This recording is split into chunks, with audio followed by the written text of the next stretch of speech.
What do you get when you take 525,000 people, 0 professional football stadiums, a goalkeeper who is literally 40 years old, and drop them into the biggest sporting event on the planet? You get Cape Verde, and you get the most chaotic, joyful, ridiculous football story of 2026. These guys just rocked up to their very first World Cup ever and held Spain to a 0-0 draw. Then they went a goal up against Uruguay, got turned over 2-1 in first half stoppage time, and still came back in the second half to make it 2-2. And now the entire football world is sitting there going, wait, what if they actually go all the way? So that's exactly what we're doing today. What if Cape Verde won the 2026 World Cup? Strap in. This is going to be fun. First, where is Cape Verde? Great question. It's a group of 10 volcanic islands sitting in the Atlantic Ocean off the coast of West Africa. Total population, about 525,000 people. For context, that's smaller than Louisville, Kentucky. It's smaller than Toulouse in France. It is genuinely fewer people than the number of Real Madrid fans who argued about tactics online just this morning. They qualified for this World Cup by finishing 4 points ahead of Cameroon in African qualifying.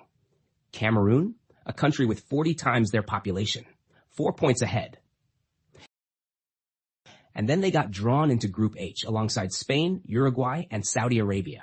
The footballing world collectively patted them on the head and said, "Ah, cute, enjoy the experience." Cape Verde did not enjoy the experience in the way anyone expected. Their goalkeeper, Josimar Vozinha, is 40 years old. He has played club football in Angola, Moldova, Slovakia, and Cyprus. He is a journeyman.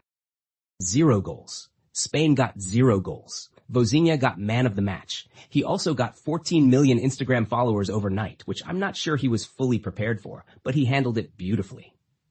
Then came Uruguay. Kevin Pina scored in the 21st minute. Cape Verde's very first World Cup goal ever, and the celebration looked like someone had just announced free ice cream for the entire island. Permanent, unlimited, government-sponsored ice cream. That level of celebration. But Uruguay hit back. 2 goals in first half stoppage time, 2-1 going into the break, and Cape Verde were being told the fairy tale was over. They didn't listen. Helio Varela scored in the 61st minute, 2-2. Cape Verde had come back, 2 games, 2 draws against Spain and Uruguay. Absolutely nobody saw this coming. So 2 games, 2 draws, 2 points, 1 game left, Saudi Arabia. And this is where our what if begins. What if Cape Verde beat Saudi Arabia in the final group game? Let's say 2-1. It doesn't need to be pretty. 1 goal comes from a corner that bounces off 3 people and goes in. 1 goal comes from a counterattack that takes about 4 seconds from start to finish. Vozinha makes 7 saves. The referee adds 6 minutes of stoppage time, and Cape Verde defend every single one of them.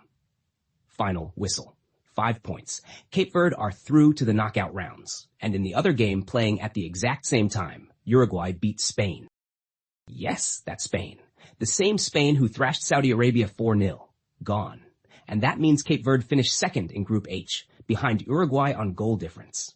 Spain, one of the pre-tournament favorites, are going home early, and the entire football world is having a collective meltdown. Back on the islands, it is 3 a.m. and absolutely nobody cares. Every person is outside. There is music everywhere. There are fireworks, some of which were technically not fireworks, but let's not get into that. The main road on the island of Santiago is completely blocked by people dancing. A goat is involved. I don't know how. Goats are always involved in these situations. Cape Verde advanced to the round of 32, and their next opponents are Germany. Germany, 4-time World Cup winners, 83 million people, one of the most methodical, well-organized footballing nations on earth. They have a squad that cost more than the entire annual budget of Cape Verde's National Football Federation multiplied by about 1,000. And Cape Verde has Vozinha. Germany dominate possession, 67%. They have 14 shots on target. Vozinha saves 12 of them. The other 2 hit the post, both of them. The same post. The post is basically auditioning to be Cape Verde's 6th defender at this point. And honestly, it's doing a great job. The game goes to extra time. Then penalties. Vozinha saves 2 of Germany's penalties. Germany's players sit on the pitch in total silence, which is very on brand for them. Devastated, but somehow still incredibly organized about it. Cape Verde convert all of theirs. Quarterfinals. At this point, the world has genuinely lost its mind. Vozinha is on the front page of every newspaper in every language. A Hollywood producer has already optioned the movie rights to this story. The working title is The Island Wall, and it's going to make $1 billion, and everyone is going to cry in the cinema and then immediately rewatch it. His follower count hits 40 million, then 50. Sports brands are announcing partnerships faster than his phone can load the notifications. A clothing company releases a limited edition Vozinha jersey. It sells out in 11 minutes. Cape Verde face Brazil in the quarterfinals. Brazil come out like they have something to prove, which they always do. Vinicius Jr. is doing things with a football that probably violate 3 separate laws of physics. Rodrigo is everywhere at once. The atmosphere is electric. Brazil are absolutely convinced this is the day the fairy tale ends. Cape Verde sit deep, like extremely deep. 9 players behind the ball at all times. It's the most committed defensive display since someone invented the idea of defending. The commentators keep running out of adjectives. One of them just starts listing synonyms for remarkable in alphabetical order. Astonishing, bewildering, confounding, dazzling. 0-0 at halftime. In the 78th minute, Cape Verde win the ball in their own half, play 3 passes at pace, and someone hits the top corner. The scorer immediately collapses onto the ground and cannot get up because their legs have stopped working. Totally understandable. Brazil pour forward.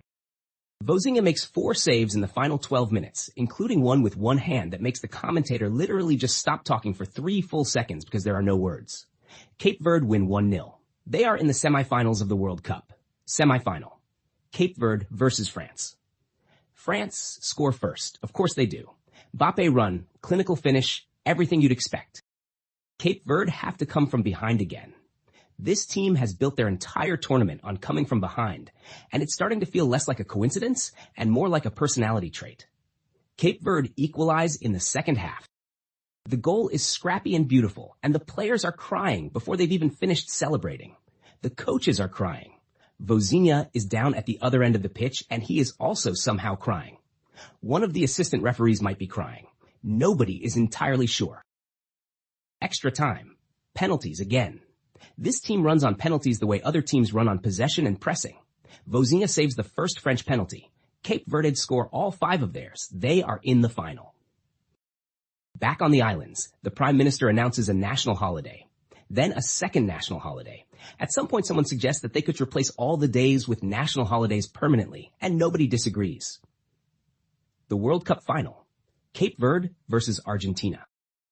It is the most watched sporting event in human history.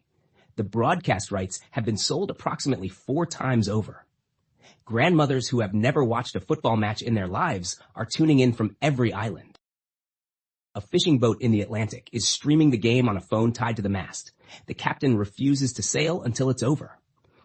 Argentina have a squad full of players worth hundreds of millions. They are defending champions. They have history and experience and the kind of collective confidence that comes from winning everything recently. Cape Verde have Vozinha and the most ridiculous underdog energy the sport has ever produced. The match is extraordinary. End to end. Argentina missed chances they would normally convert in their sleep. Cape Verde missed chances too, but they're allowed because statistically they should not be here. Vozinha makes a save in the 90th minute that defies everything science has told us about human reaction times and the physical limits of a 40-year-old body. Extra time. 120 minutes of football. Still 0-0. Penalties, obviously. Argentina score 4. Cape Verde score 4. Sudden death. Argentina's 5th taker steps up, hits the post. The ball bounces out. Cape Verde's 5th taker steps up. Long run up, looks at the goalkeeper, looks at the corner, hits it perfectly. Cape Verde are world champions. 525,000 people, 10 volcanic islands in the Atlantic. One goalkeeper who is 40 years old and probably should have retired 3 years ago. World champions. What actually changes? Everything. FIFA immediately fast-tracks infrastructure development on the islands. 3 new stadiums are built within 2 years. International investment floods in not just for football, but for tourism, for culture, for everything. Cape Verde becomes one of the most recognized nations on earth overnight. Youth football enrollment on the islands goes up 400%. Every single child wants to be a goalkeeper. Teachers report that PE is now the most popular subject in school.